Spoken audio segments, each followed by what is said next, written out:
tous les vendredis soirs avec vous depuis quasiment un an pour vous relaxer et vous permettre de vous endormir.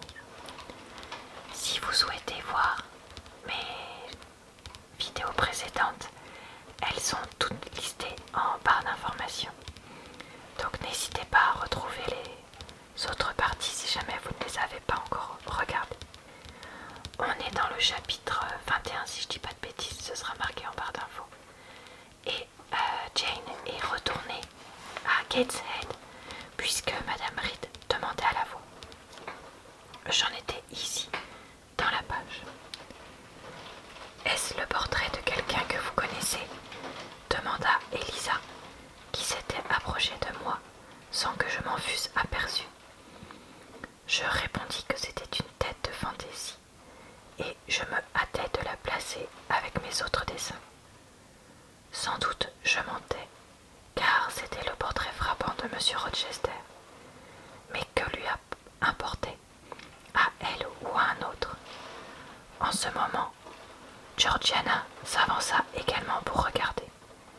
Mes autres dessins lui plurent beaucoup, mais quant à la tête, elle la déclara laide. Toutes deux semblaient étonnées de ce que je savais en dessin.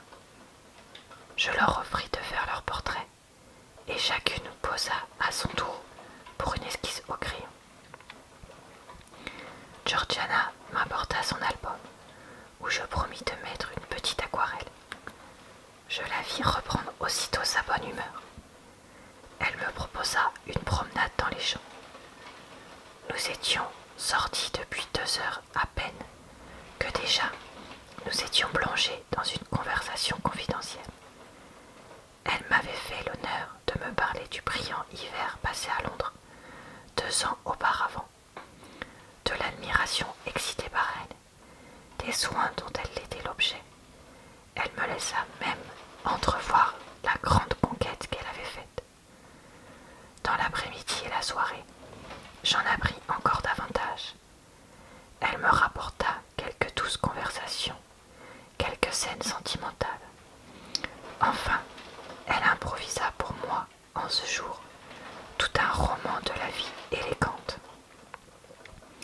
Ses communications se renouvelaient et roulaient toujours sur le même thème.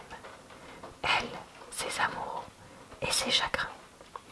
Pas une seule fois, elle ne parla de la maladie de sa mère, de la mort de son frère ou du triste avenir de la famille. Elle semblait tout absorbée par le souvenir de son joyeux passé et par ses aspirations vers de nouveaux plaisirs. C'est tout au plus si elle passait 5 minutes chaque jour dans la chambre de sa mère malade.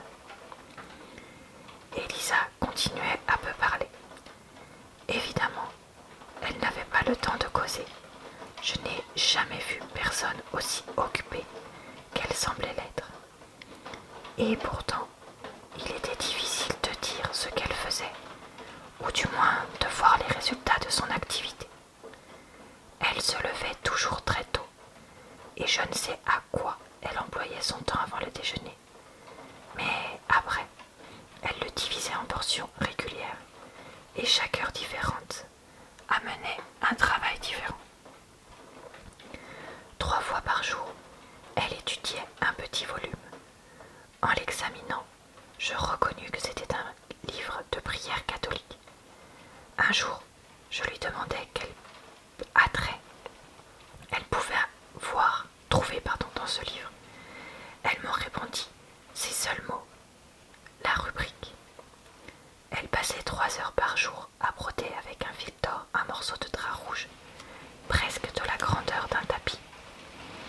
En réponse à mes questions sur ce sujet, elle m'apprit que cet ouvrage était destiné à recouvrir l'autel d'une église nouvellement bâtie près de Gateshead. Elle consacrait 2 heures à son journal, 2 autres à travailler seule dans le jardin de la cuisine et une à régler ses comptes. Elle paraissait n'avoir besoin ni de conversation, ni de société. Je crois qu'elle était heureuse à sa manière.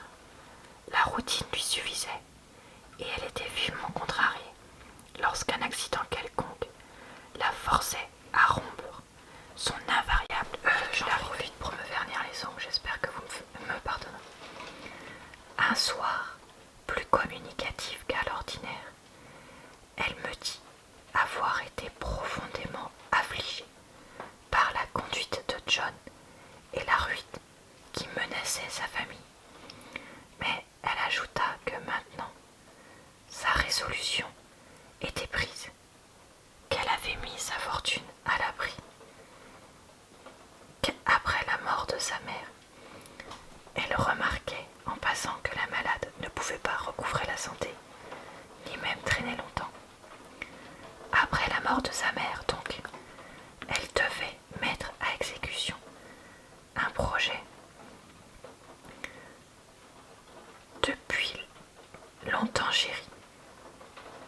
aller chercher un refuge où rien ne troublerait la ponctualité de ses habitudes, une retraite qui servirait de barrière entre elle et le monde frivole. Je lui demandai si Georgiana l'accompagnerait. Certainement non. Georgiana et elle n'avaient jamais eu et n'avaient encore rien de commun. Pour aucune raison, elle n'aurait voulu supporter l'ennui de sa compagnie. Georgiana devait suivre sa route et Elisa la sienne. Le temps que Georgiana ne passait pas à m'ouvrir son cœur, elle restait étendue sur un sofa, à déplorer la tristesse qui régnait dans la maison et à désirer que sa tante Gibson lui envoyât une invitation pour aller à la ville. Il vaudrait bien mieux pour moi, disait-elle, passer 1 ou 2 mois hors d'ici, jusqu'à ce que tout fût fini. Je ne lui demandai pas ce qu'elle voulait dire par ces mots, mais je pense qu'elle faisait allusion à la mort prochaine de sa mère, au service funèbre. Elisa ne s'inquiétait généralement plus des plaintes et de l'indolence de sa sœur que si elle n'eût pas existé. Un jour cependant, après avoir achevé ses comptes et pris sa broderie, elle interpella sa sœur de la manière suivante. Je suis désolée, c'est pas aussi fluide que d'habitude.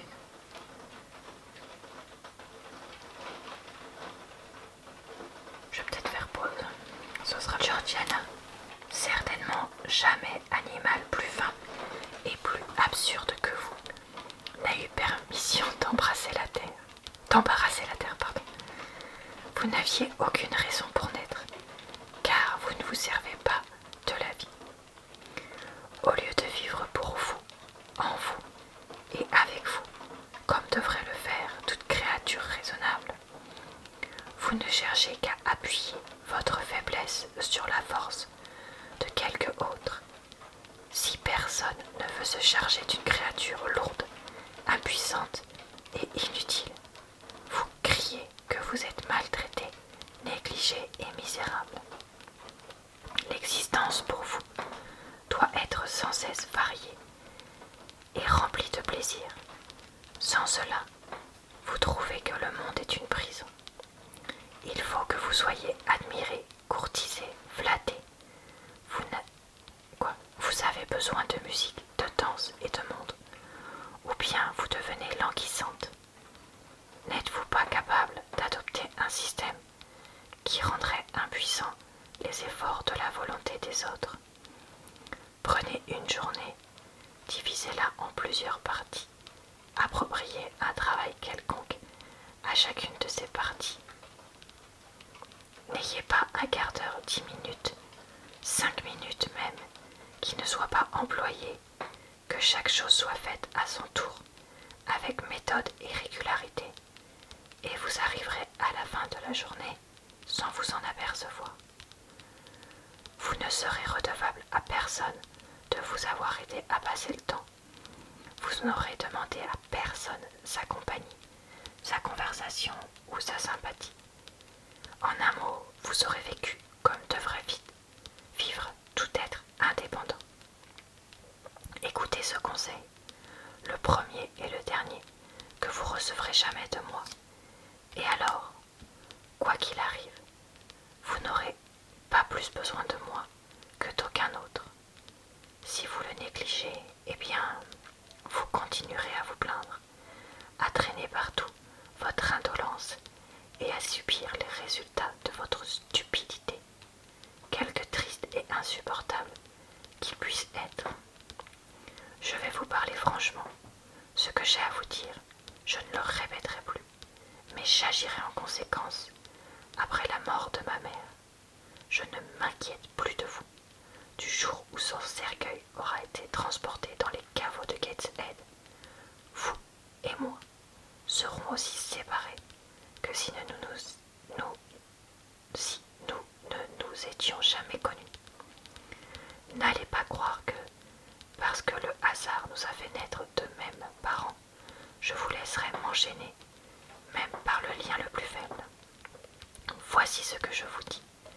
Si toute l'humanité venait à disparaître de la surface du globe, excepté nous, si nous restions seuls sur Terre, je vous abandonnerai dans le vieux monde et je m'en irai vers la Terre nouvelle. Elisa cessa de parler. Vous n'auriez pu vous épargner la peine de débiter cette tirade, répondit Georgiana. Tout le monde sait que vous êtes la créature la plus égoïste et la plus dépourvue de cœur qui existe. Vous me haïssez. J'en ai eu pour preuve le tour que vous m'avez joué à propos de Lord et Edwin Vere. Vous ne pouviez pas vous habituer à l'idée que je serais au-dessus de vous, que j'aurais un titre, que je serais reçu dans des salons où vous n'oseriez pas seulement vous montrer. Aussi, vous avez agi en espion et en traître, et vous avez détruit mes projets pour jamais pu les calmer. Georgiana prit son mouchoir et se moucha pendant 1 heure environ.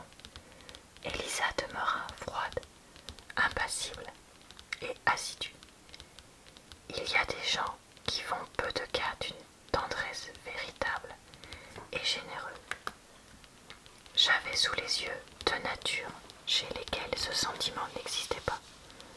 L'une avait une intolérable amertume, l'autre manquait de saveur. La tendresse sans raison constitue un caractère faible et impuissant, mais la raison sans tendresse rend l'âme aigre et rude. Le temps était humide et le vent sifflait. Georgiana s'était endormie sur le sofa en lisant un roman. Elisa était allée entendre un service à la nouvelle église, car elle était sévère pour ce qui concernait la religion. Aucun temps ne pouvait empêcher le ponctuel accomplissement de ce qu'elle regardait comme des devoirs religieux. Par la pluie ou le soleil, elle se rendait 3 fois à l'église le dimanche et dans la semaine, toutes les fois qu'il y avait des prières. J'eus alors l'idée d'aller voir l'état de la pauvre femme qui était à peine soignée. Les domestiques s'inquiétaient peu d'elle. La garde, n'étant pas surveillée, s'échappait de la chambre dès qu'elle le pouvait. Bessie était fidèle, mais elle avait à s'occuper de sa famille et ne montait au château que de temps en temps. Au moment où j'entrai dans la chambre, je n'y vis personne. La garde n'y était pas. La malade était couchée tranquillement et semblait toujours plongée dans sa léthargie. Sa figure livide était enfoncée dans ses oreillers. Le feu s'éteignait. Je le ranimais, j'arrangeais les draps. Je regardais un instant celle qui ne pouvait plus me voir. Puis je me dirigeais vers la fenêtre. Voilà, je vais m'arrêter ici pour ce soir. J'espère que vous avez réussi à m'entendre malgré la pluie. Je vous retrouve vendredi prochain pour une nouvelle vidéo de lecture de Jane Eyre. Je vous retrouve le lundi pour des vidéos Booktube David Roman, si ça vous intéresse. Et puis tous les jours sur ma chaîne pour d'autres types de vidéos. Je vous souhaite une bonne soirée, une bonne nuit ou une bonne journée. Et puis je vous dis à très bientôt dans une prochaine vidéo.